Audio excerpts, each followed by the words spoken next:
Good afternoon, everyone. My name is Drew Fagan. I'm a professor at the Munk School of Global Affairs and Public Policy at the University of Toronto, where I teach a course in policy implementation, which is some of the things we're going to be talking about in this section. I'm a former deputy minister with the province of Ontario and also worked in the federal public service for a number of years as well.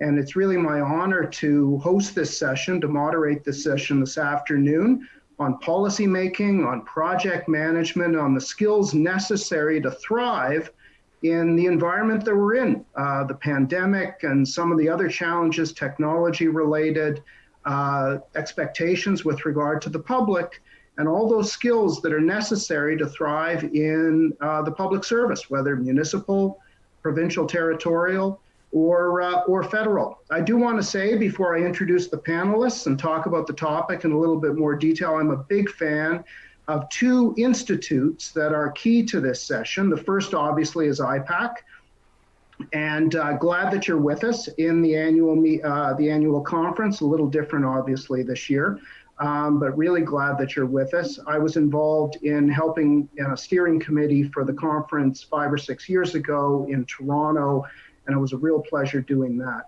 The second organization is actually the Project Management Institute, which is a global organization based outside of Philadelphia, which has a big Canadian footprint with regard to chapters across the country that teach, as its title describes, project management in all its facets. And the project management professional designation that PMI is known for and has been known for a number of decades. There are about 70,000 Canadians actually that have that designation. That's about the third largest country by number of designations in the world and the most per capita.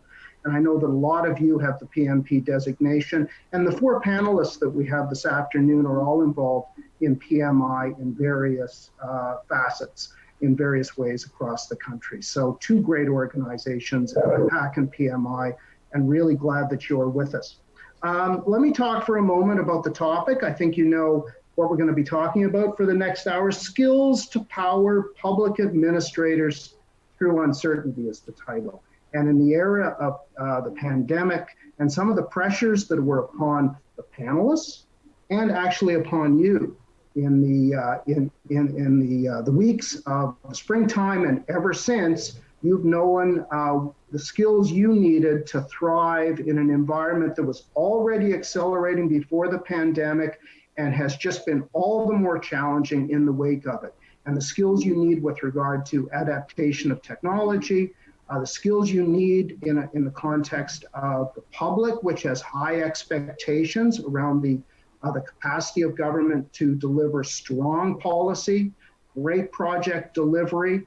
Government is really known for policy to a sizable extent, but what it really does is take policy and develop it and bring it forward. Project management, managing policy, managing projects is fundamental to your capacity, again, to thrive as public administrator. So that's what we're going to be talking about in the age of the pandemic. So with that, let me introduce four panelists who are going to speak for a little while, and then we'll have a Q&A session with them on the topic as I just described it. So the first panelist I want to introduce is Brantley Underhill. Pleasure to have her here. She's PMI's Managing Director North America, as well as Director of Chapters and Volunteers. She's been with PMI for about 20 years. She set up chapters in Europe, worked in Latin America, all around the world with regard to this global organization. So really glad to have you here, Brantley. Second panelist is Ivan Rincon, who's the Executive Director for the Ministry of Jobs, Economic Development and Competitiveness with the British Columbia government.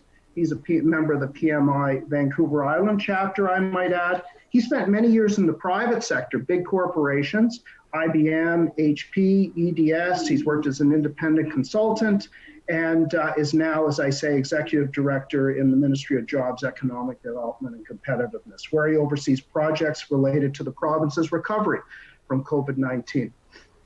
Third panelist I want to introduce is Georges Ben-David. who's Director of Technical Services for CIU SSS du Centre Ouest de l'Île de Montréal, where he's responsible for prioritizing and implementing projects aimed at supporting the delivery of hospital care and services, and he's a member of the PMI Montreal chapter. And our fourth panelist, Diogo Megables, he works with the city of Kitchener, Ontario, leading enterprise projects in the Technology, Innovation and Services Division. And he's actually currently the president of the PMI chapter in CTT, as they call it, Canada's Technology Triangle. So we've got four panelists, one who works intimately at PMI and three who are involved in PMI, and incidentally in sectors fundamentally impacted by COVID and fundamental to the response to COVID: healthcare, technology, economic development. So I think we're going to be really well served with regard to this panel, with regard to the issues at hand, and I think that you'll find it extremely valuable and interesting. So with that as an introduction, what we're going to do is I'm going to turn to each of the panelists to talk for 5 or 6 minutes, an introduction with regard to their perspective on the issue at hand that we're dealing with, both COVID related and non-COVID related, because some of this is specific and some of this is general.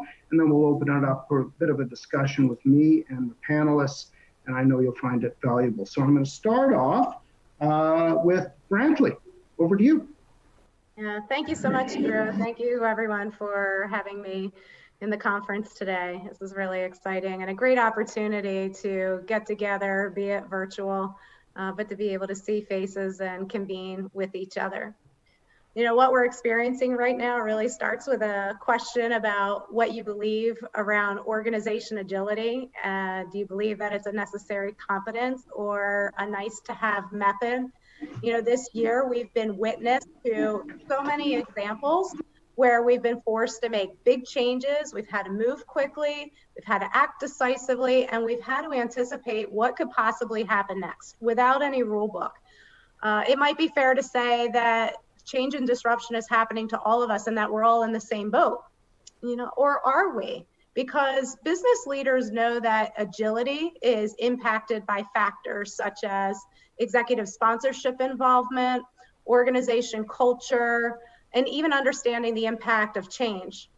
There was a Forbes Insight PMI survey where 92% of respondents said that organization agility is very critical to business success, yet only 27% of the respondents regarded themselves as highly agile. We have a lot of great research in our PMI Thought Leadership series. You can read more about transforming your own organization in our Achieving Greater Agility series. But let's focus on what we need to do to thrive in the project economy. Our world is becoming more projectized. People are working on projects. They might not be the project manager or the project leader, but they're working in projects more and more. And employees are reporting alarming levels of stress and fatigue. Due to the COVID-19 pandemic, I read a report where it was from the Center of Addiction and Mental Health, where most Canadians believe that there will be a serious mental health crisis because of the pandemic. And 50% of Canadians report worsening mental health, followed by increase in worry and anxiety. And this transcends in all different ways. It shows up in the stress that we live every day and even more serious issues like increased suicide and drug and alcohol abuse. I mean, if we take a look at the workforce, short-term, employees are likely to weather it out where they have a job, they're likely to stay put. But in the longer term, it's expected that these traditional career paths are going to erode and the workers are going to leave. They're going to go experiment in other jobs and in other sectors. So for those of you who are project professionals, you need to manage far more than the triple constraint of scope, time, and budget. You need leadership skills that call for an empathetic understanding of the impact of all of this disruption. You need a new set of power skills focused on building stronger relationships. There was a recent KPMG survey that said losing talent is now the #1 risk that organizations face. So I just wanted to share with you a couple things that organizations can start doing right now to mitigate the loss of talent. For one, be very clear about your why. Define your why. Remember Simon Sinek? He said, people don't buy what you do, they buy why you do it. And we are experiencing for the first time in history whereby all generations are more likely to purchase from a purpose-driven organization. So for organization leaders, you need to get really clear with your audiences about your strategic vision and your purpose and your values, because your number one stakeholder group, your employees, they want to understand your mission. They want to be part of that long-term value creation. And it's also shown that employees who are engaged in their company's purpose and values are less likely to look for a different job. The second thing organizations can do is invest in employees' career development. Last year, we released one of our Pulse of the Profession reports that talked about the way work is changing, where people are being hired more and more to manage a portfolio of projects that are increasingly tied to technology, and that companies must build their TQ, or technology quotient. And that's the capacity to adapt to the constant flurry of change that's brought on by technology advances. We can't wait any longer for what we're experiencing right now, because business models are changing and the way we serve clients is changing. So organizations need to focus on reskilling their talent as well as recruiting new talent. You want to start upskilling in the areas that deliver the greatest value to customers as dictated by your organization's purpose and business models. Finally, the third thing that organizations need to focus on, and we as individuals and leaders, is your wellness meter. Create a wellness meter for yourself and for your employees. You have to make checking in with each other part of your daily habit.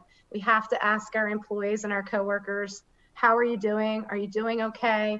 We have to be willing to invite that conversation and listen without interrupting. We also have to be flexible with schedules. We have to normalize self-care and homification. Let employees see you in your home. Let them see you taking a walking meeting or breaking for exercise. Schedule time off, stay off of communication channels.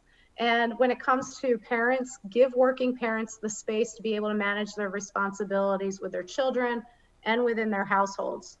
The CEO of Basecamp, he actually announced to employees that have any type of caretaking responsibilities that they could set their own schedules, and even if that meant working fewer hours.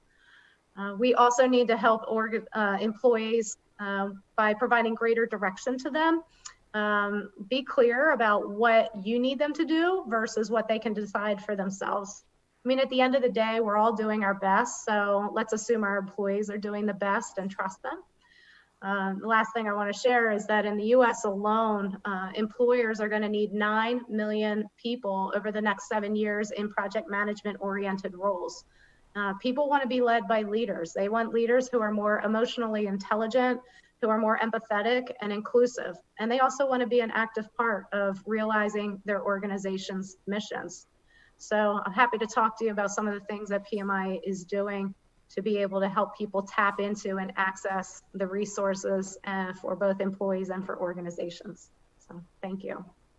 9 million. Thank you. Thank you. The numbers jumps out at me. Thank you. Brantley, that was great. Thank you. Over to Ivan. Thank you very much, Drew, and thank you, IPAC, for the invitation to this session.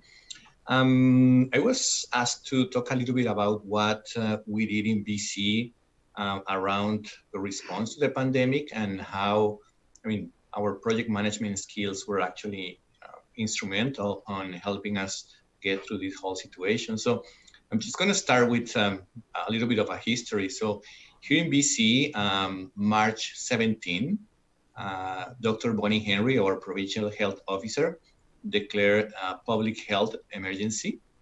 And then the following day, March 18, there was an emergency declaration for the whole province. And that brings out a lot of powers on how to respond. But I think that what was different from what happened in those 2 days to what had previously happened in other emergencies in our province was the fact that most, if not all, of the public service was asked to remain home. And it was something that had never happened before. And I have to say that in my case, because I had been involved in the past with emergency management response in other environments like forest fires and floods and things like that, it was really shocking to see that most of our operational capabilities were based on the principle of people being in an office, sitting down and talking to their peers and expected to meet and respond, and the whole thing was gone. And that's when I realized that really all those things that I have been doing for many years in project management came into play as a good way to help us respond to the emergency. And I'm talking about things like, okay, we have a problem, we need to solve it. And quickly you have to turn around and try to plan and trying to execute. And for people that are day-to-day in operations, it's sometimes really hard to fathom the concept of, okay, well, we need to look at an objective and execute, right? And over time, I think that project managers have evolved to be able to respond quickly to this. And this is it, right? That was the great example of how everything that we had been kind of training for so many years came to life as to we need people able and capable of managing projects. So I'm going to use an example. Very, very soon, the province realized that we couldn't have pockets of information here and there on health, on the economic side of things, on ways to respond to certain events. So we decided to put together a plan to deploy one line, which was decided that it was going to be 1888 COVID-19. I don't know how we actually got the number, but there was a just one point of entry for everyone in the province to really get informed, because this was something so new. And a few of us were called into an emergency meeting one day. It's like, yeah, we need to stand up this line in 3 days. Like, I mean, in regular times, setting up a 188 number with a lot of agents responding, having a knowledge base to respond. And those of you who have been involved in setting up a call center understand how complex that is.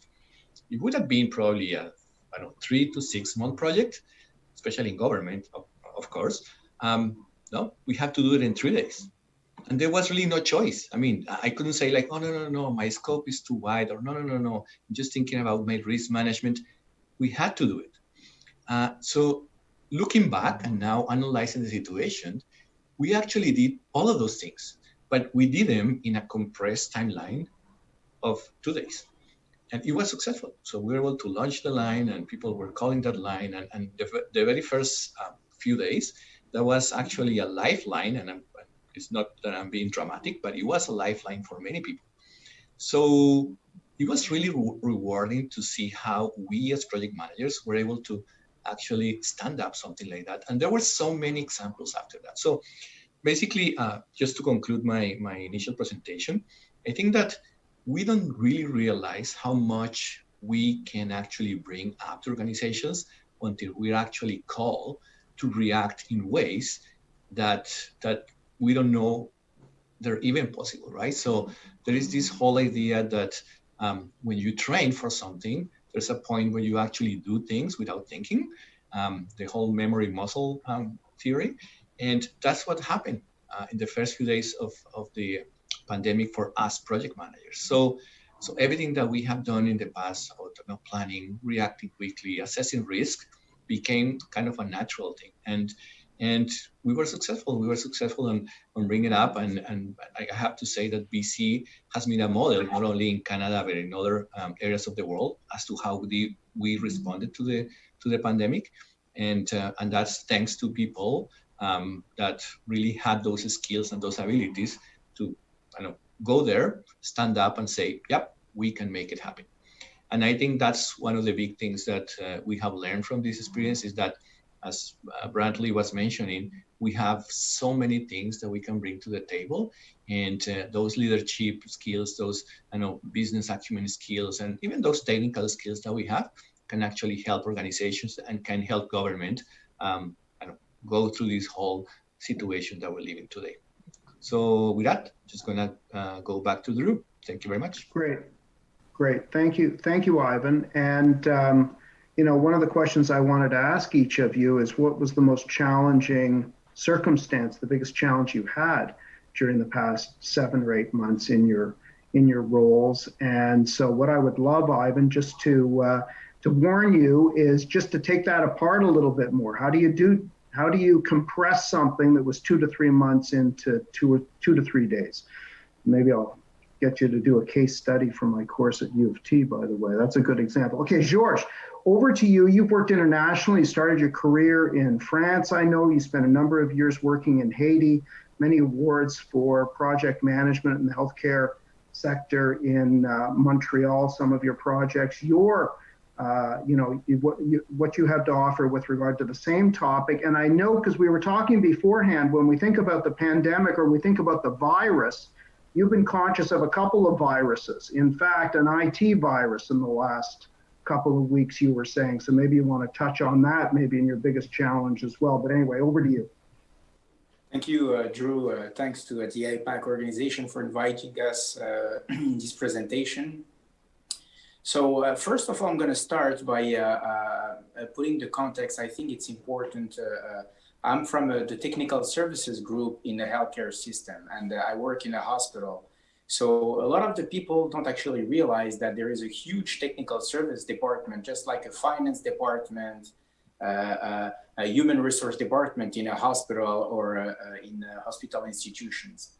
So under technical services, we take care of the preventive maintenance, the boiler room, simple things like housekeeping, which became extremely important, of course, laundry. So we're really a big part of the institution.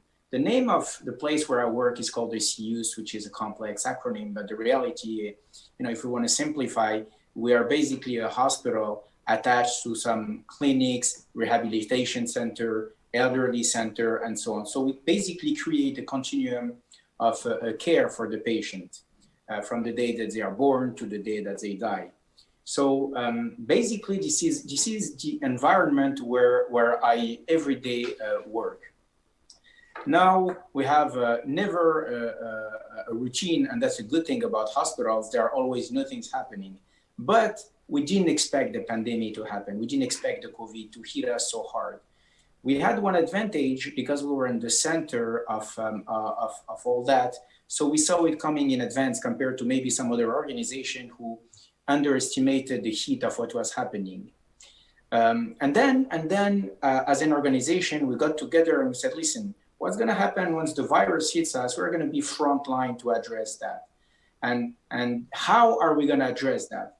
And then we very, very quickly understood that addressing a problem of this nature was not a problem related just to taking care of patients. It was a huge logistical problem because logistics become very important. For example, everybody heard about the mask situation or more in general, the PPEs, which is protective, personal protective equipment.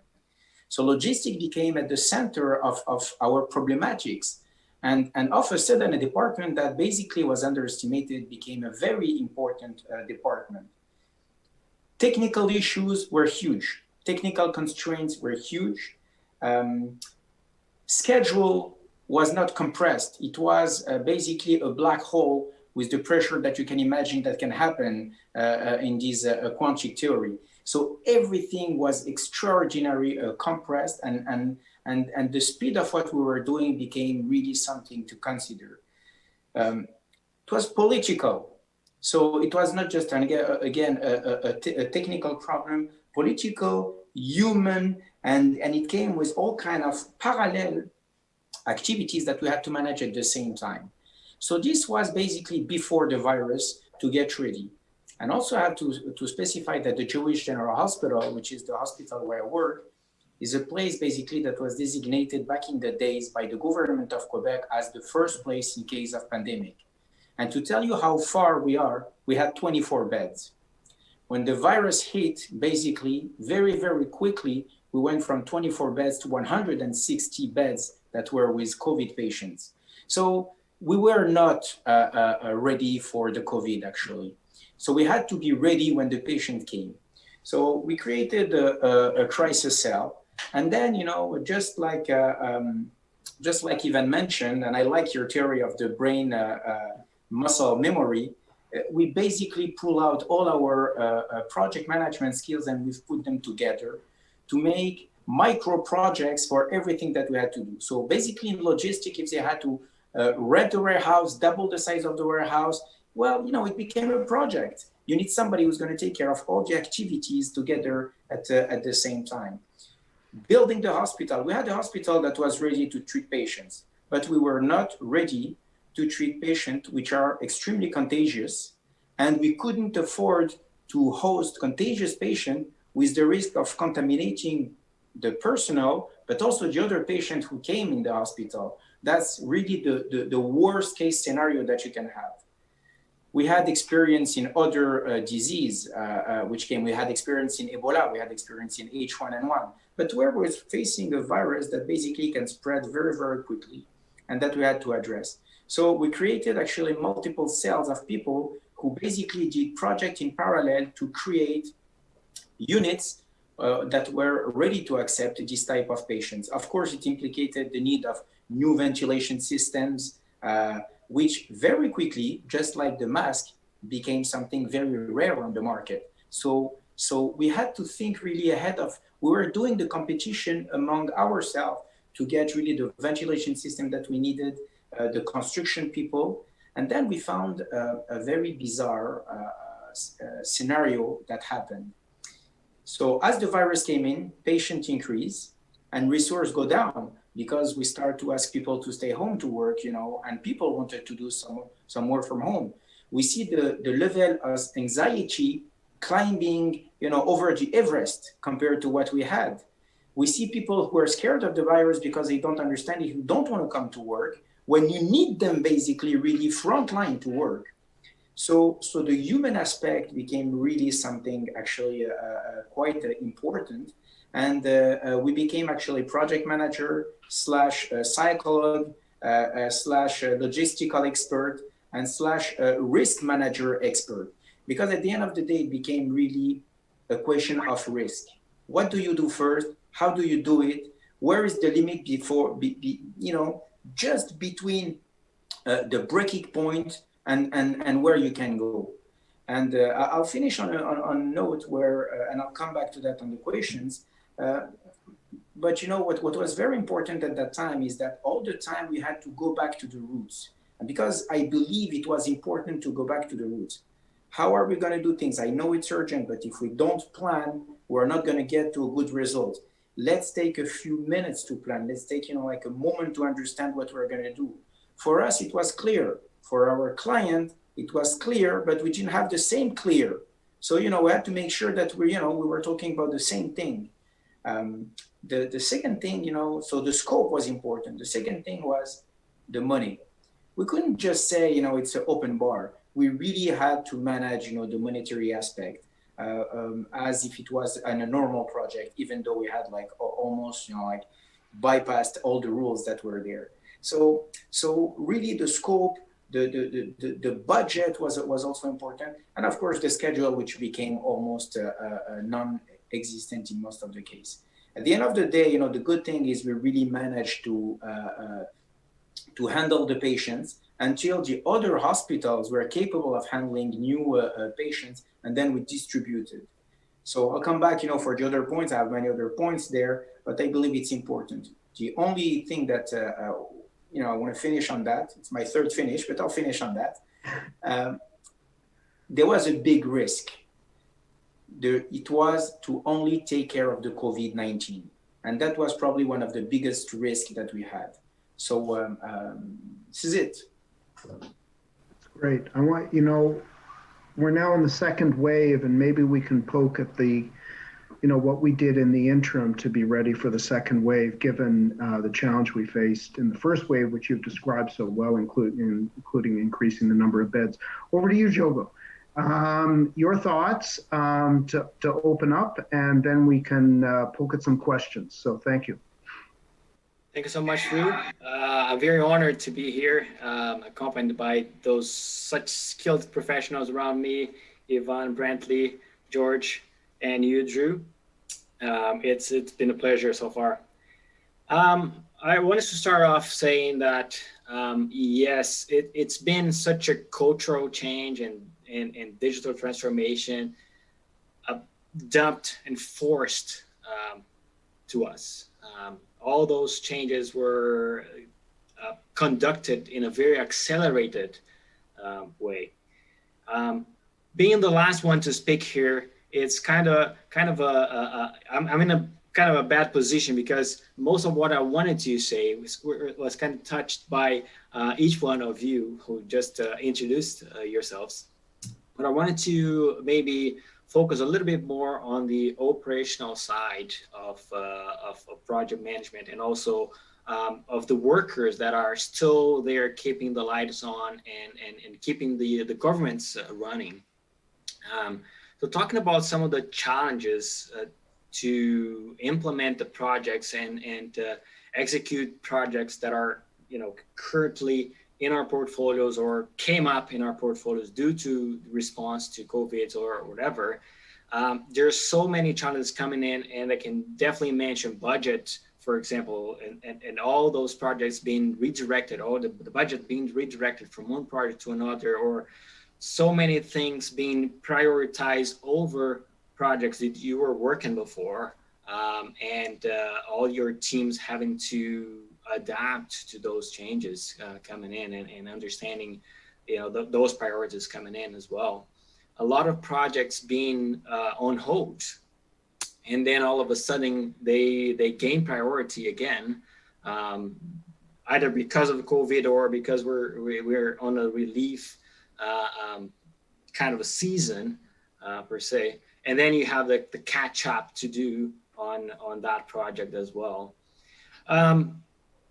Another aspect that is very key to discuss as well is staff. I think George mentioned that as the pandemic runs, the resources are going down because either you're staying at home or you're avoiding being exposed to the virus, and there's even more than that. People, all those workers that have kids, all of a sudden they have to still take care of their family and work, and that just adds to the level of stress that your team is going through. And staff being redeployed, that was one key thing that happened in the city of Kitchener, for example.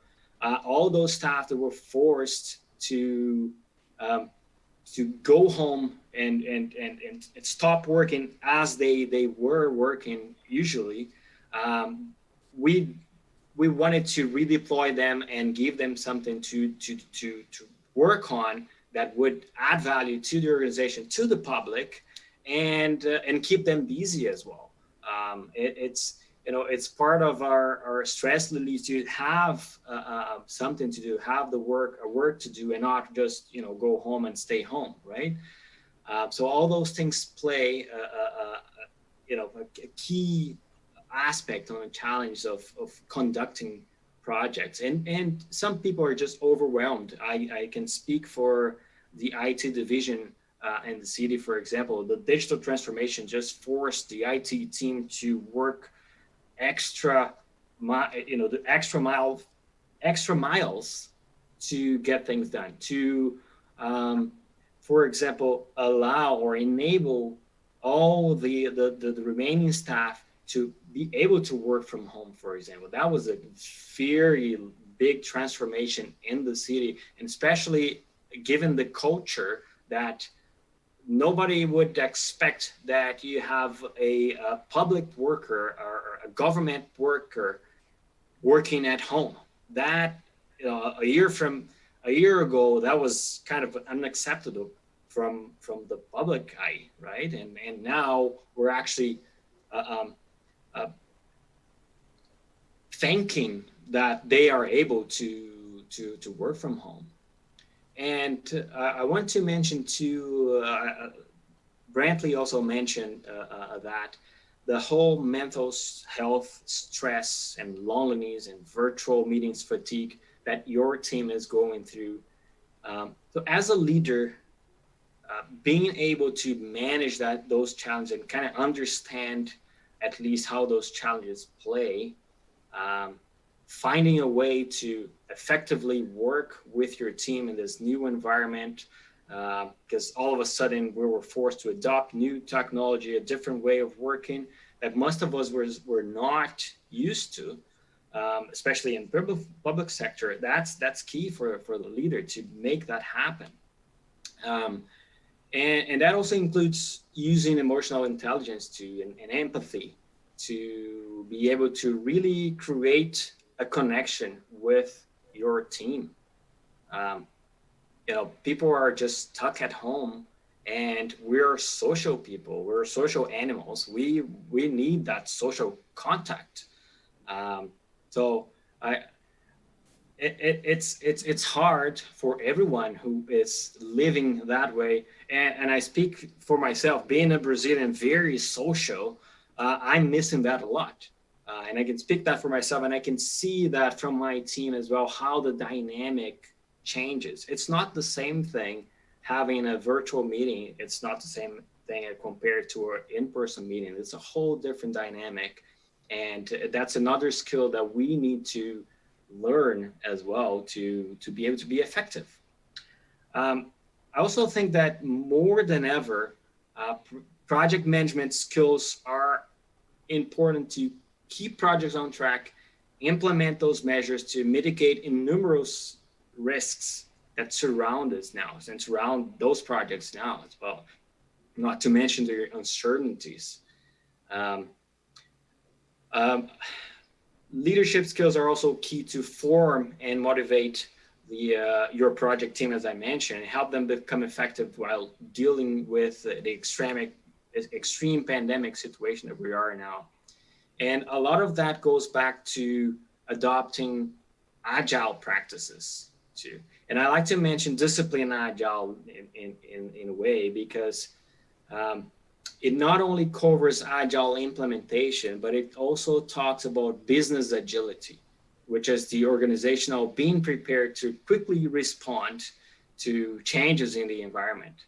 And I find that is key, especially when we deal with different messages on a daily basis. We hear from the province that we need to do this, and tomorrow it's a different thing that we need to do. And 2 days later, it's a whole different way that we need to act on. Open economy, lockdown, open economy, use masks, or close schools, open schools, gathering groups of 50, now roll back groups of 10. Oh, and now only households. So all those changes in a daily basis require your business agility. You're required to be ready to respond to that. And I wanted to mention at last, to complete my introduction here, in a personal way, I find that some little things really make a difference on our daily life and work life. I find that meeting every day and allowing everyone to speak is that has an interesting outcome, because it allows everyone to kind of have their voice, and it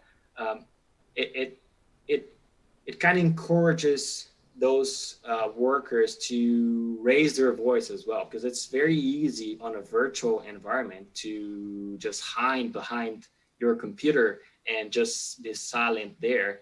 So, little things that I do is really just give the opportunity to everyone that I'm meeting with to kind of, say something, introduce yourself, or say good morning, whatever. Chit chat in the beginning, just give them the opportunity to speak, and that encourages them to speak up when we're meeting virtually. Adapting to virtual meetings, that's a must-have for sure. And the last thing I want to mention is checking in individually with your colleagues, and I find that is huge. Right now, we don't have more the water fountain chats anymore, and booking some time, 5 minutes, 10 minutes to just talk to your colleagues, that makes a huge difference for them and for you as well. It gives them that sense of belonging and that connection with someone, which is big for us as a human being. Excellent. Thank you, Yogo. I just want to underline that final point, how important it is to bring people together online in these challenging times. The program where I am at the University of Toronto, the Masters of Public Policy, it's a 2-year program. And in the summertime, in between first and second year, students do internships. And I was mentored to a bunch of them over the summer. And, they all had great experiences, but part of their success was their ability to integrate themselves into what is, still a relatively artificial environment, right? And the willingness of the organizations, the assurance that they would be fully part of the organization, even in this challenging circumstance. It's hard. It's hard to do so. And so for everyday circumstances, for new employees, for maintaining that team approach, it's really important to have those connections. I also want to note that Brazilians may miss the social, but even Anglo-Canadians miss the social too, but absolutely true. Okay, so that's a great introduction to the topic that we're talking about, the environment that we're in, the importance of project management at a time of uncertainty and great pressure. So the first question I do want to ask is kind of the biggest challenge you had. I'm going to go back to Ivan. I can imagine your deputy minister walking down the hallway one day and essentially saying, in normal circumstances, we need a 1-800 number. I'm being cartoonish here. So take a few days to think about how you do that and give me some options, and I'll take it over to the minister's office. And I'll be back to you about a week after that. And then we'll take it to the center, as they say, the cabinet office. And then they'll get a political check-in. And then we'll look at the financing and we'll decide what adventure we're going to take. And then we'll take it to cabinet eventually. And then we'll implement it. And, between the start of that, when the weather is warm, and the decision to go ahead, the weather is cold, and that's normal government, and people are working hard in that environment. So how do you do something like that in 2 to 3 days?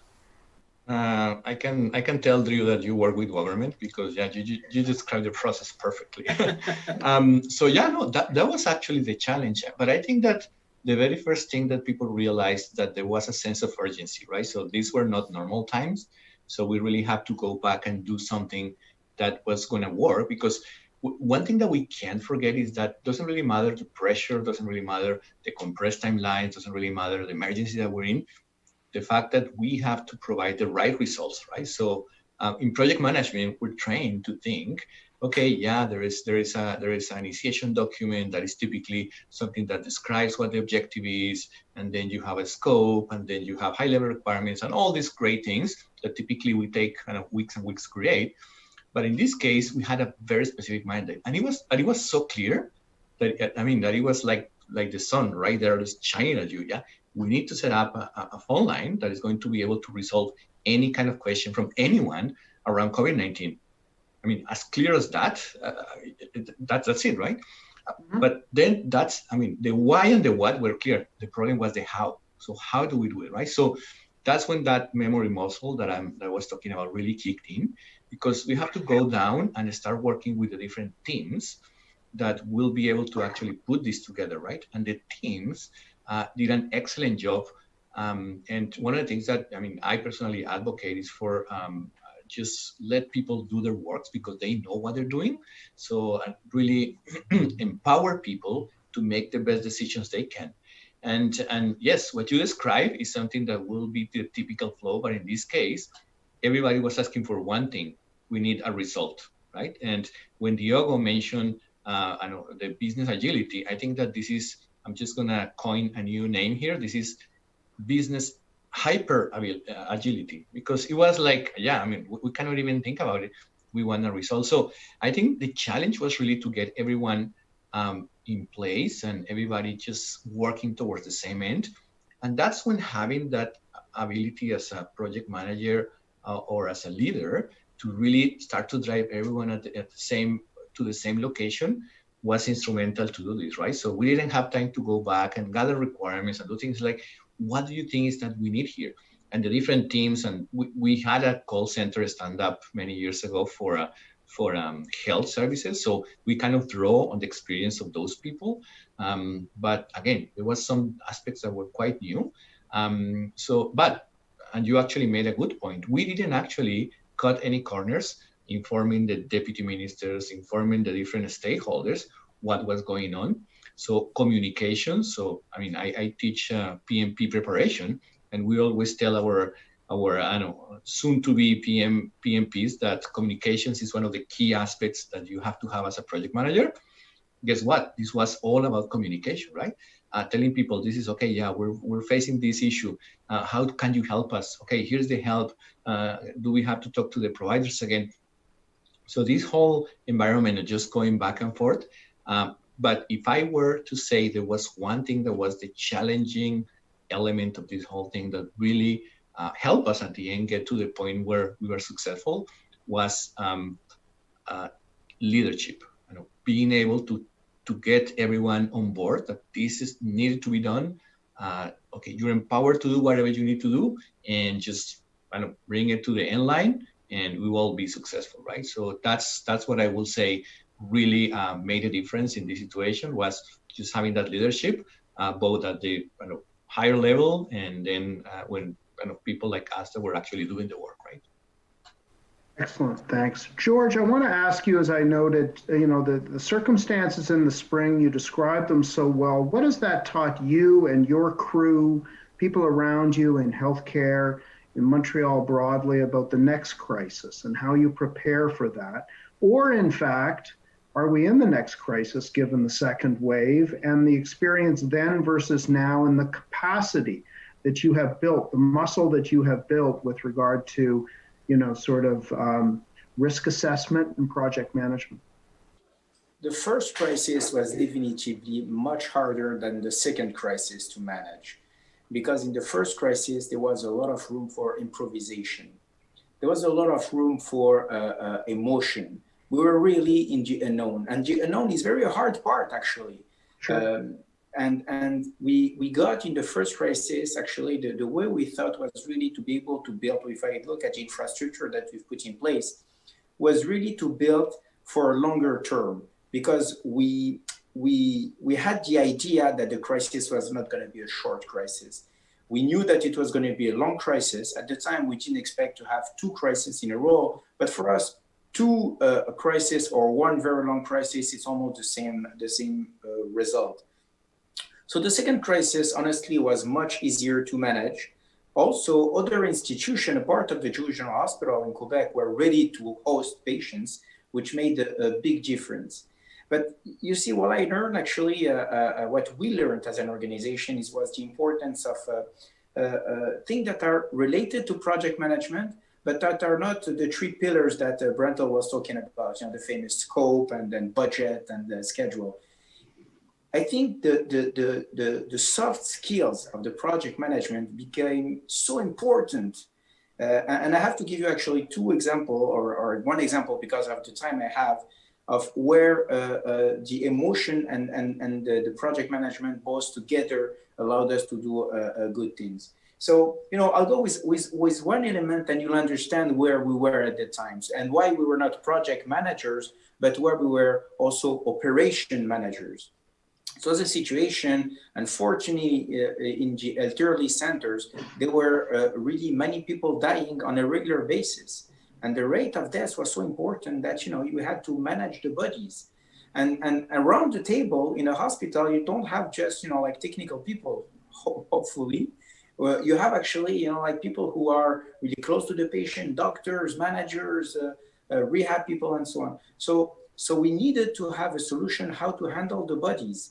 And they wanted us to build a new morgue, basically, to host it. But it's impossible in such an amount of time. And they were like, George, your budget is infinite. If you need money, here's the money. So we had to go back to the roots to say, okay, guys, it's a very sad part of the job that we're doing. But the goal is really to have, a cold area in a very short amount of time, and that we have to be able to move, from place to place. Basically, it became the usage of frozen trucks, which was completely crazy for people to start having bodies there. And as much as our preoccupation was really to address the immediate needs, the communication, people were really scared about what the media would say. So it became, you know, a communication issue. So we were really fighting between crisis project management, communication, and also emotions, including the family emotions.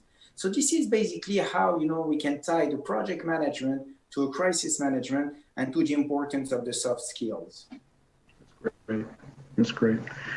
Thank you.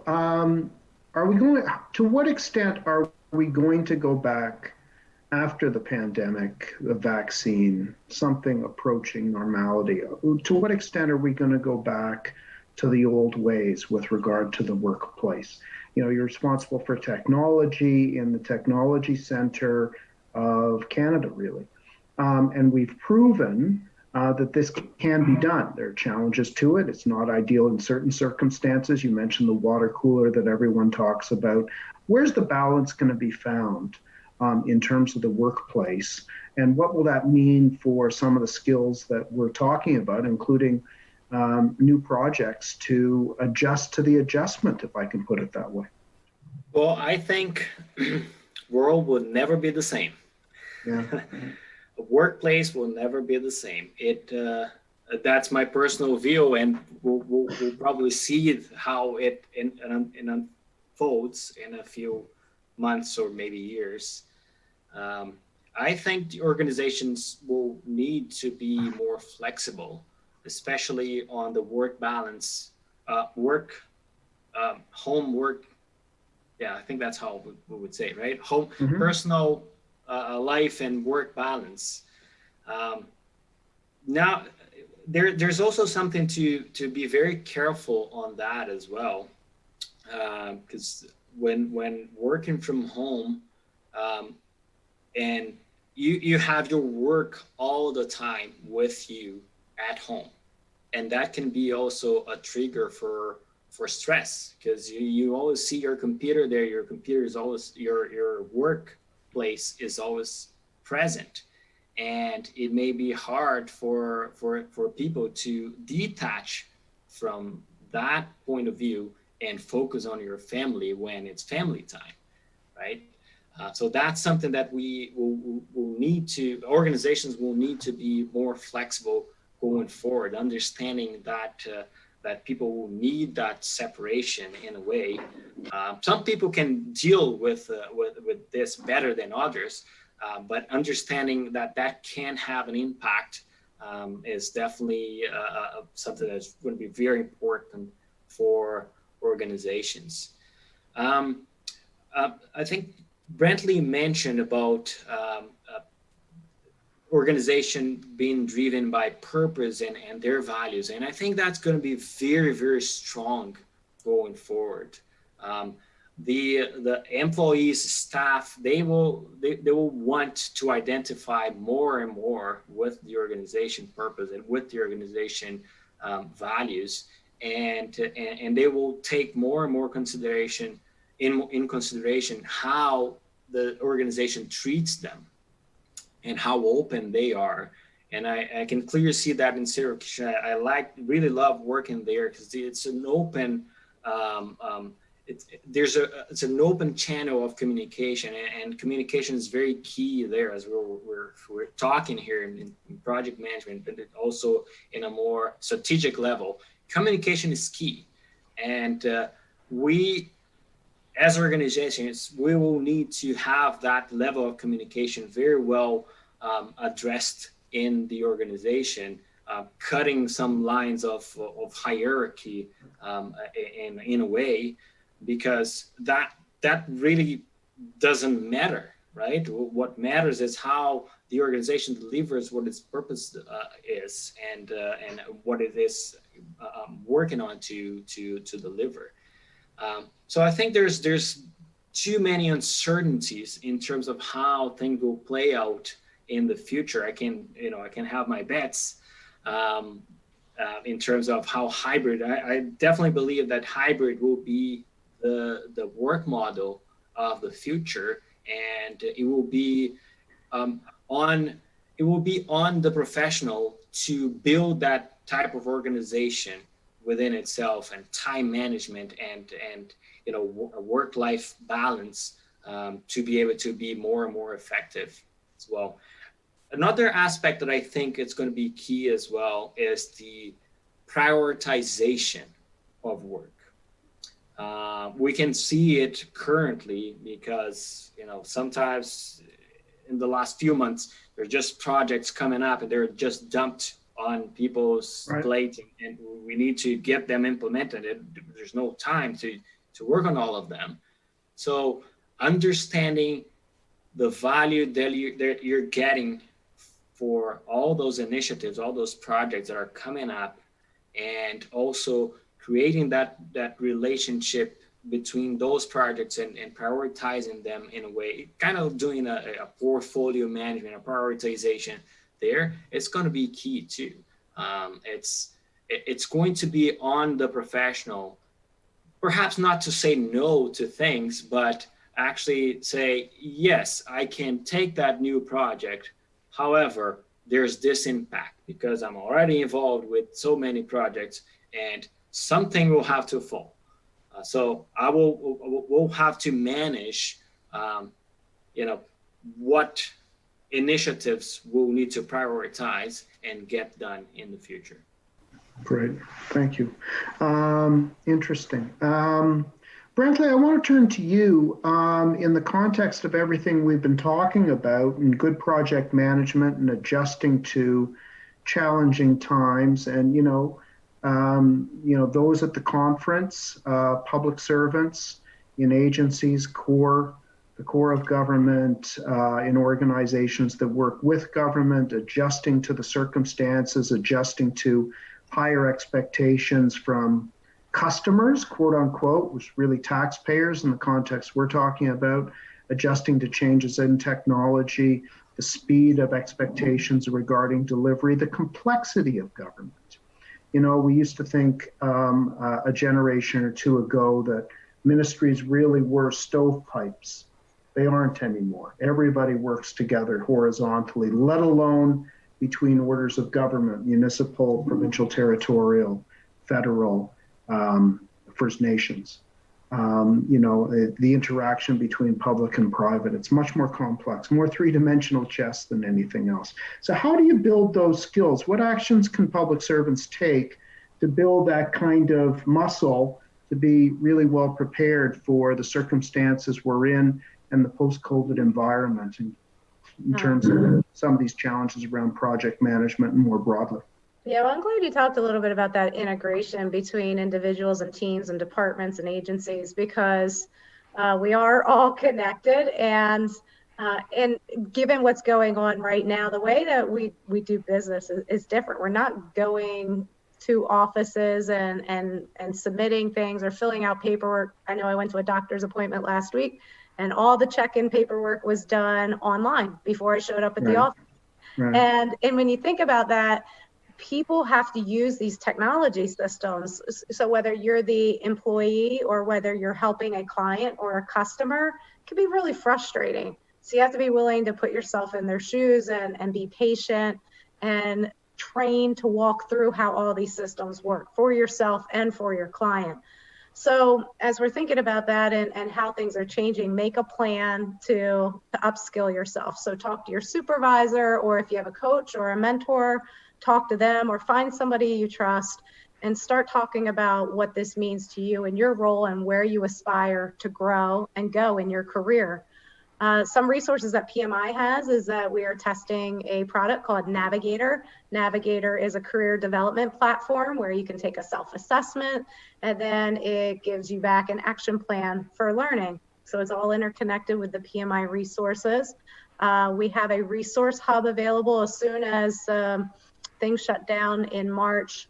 We put a page up on our website called the Resource Hub, which provides low cost, no cost offerings for anyone that's looking to upskill their project management capabilities, or maybe they need to earn PDUs for their certifications.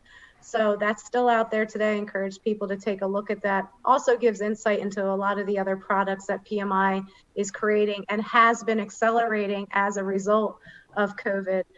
One of the things we accelerated this year was bringing out a few of our exams like the PMP online, so online proctor testing.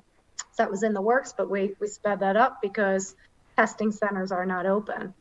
The other thing I would encourage people to do is to really be observant about the way business is changing. I use the telehealth example right there, but even the boom in stay-at-home lifestyles like Netflix or Grubhub and Uber Eats, like these companies are changing before our eyes because of the volume, because people are living differently today. And so when you pay attention to those things, one of the resources we have is a new podcast we launched this year called Center Stage Podcast, features our COO, Joe Cahill, interviewing business executives in all different types of industries and sectors. So that's one way to learn. Diogo mentioned Discipline Agile. It's a framework to really apply a way of working that's specific to your context. Everybody's going to be operating a little bit differently, and this allows you to customize your approach. One of the biggest challenges we faced this year was moving many of our in-person events to online. And we have this really great virtual experience series. We cover topics like adaptability, resilience, and learning. If you're a PMI member, some of those virtual experience series programs are part of your membership package. Like last month, we had Malala as our guest speaker. And we also bring in authors to share in a book club. I think the connection and community is so important. Many of our chapters, PMI has 20 chapters in Canada. They've all been forced to do business virtually. They've been doing a really great job. Many of us have told us they've gotten even more people attending their events because it's been more convenient to join virtually. And so being part of your local chapter, maybe being part of the projectmanagement.com community, sharing what's going on in your own personal life with work challenges, because there's somebody else who's been through it. And if not, they're going through it right now. So you can commiserate, you can share, you can lift each other up. So being part of a community and the project management community is really helpful. Within PMI, it's a very passionate community for the organization and for the profession. And I'm sure that talking to any of our panelists today and reaching out about their communities, they'd be happy to engage you and make you part of it. Excellent. Thank you. Well, I know our time is up. It's the PMI community is certainly a passionate group of people committed to the skills that PMI teaches. I know the IPAC community is pretty passionate about what they do as well in terms of public administration and the responsibility of government. So I want to thank all of the panelists for your insights on an issue that's really on a topic that's of the moment right now. So thank you very much to all four of you. And I want to thank all of you who are taking part in the annual conference, the IPAC annual conference. Different circumstances this year. Maybe it'll be a little bit back to normal next year. We will see. But I know you're having a good experience this year, and I thank you for your commitment to government and to public administration through your participation in the conference. So thank you to all four of you, and thank you to those of you at the conference. Thank you. Thank you.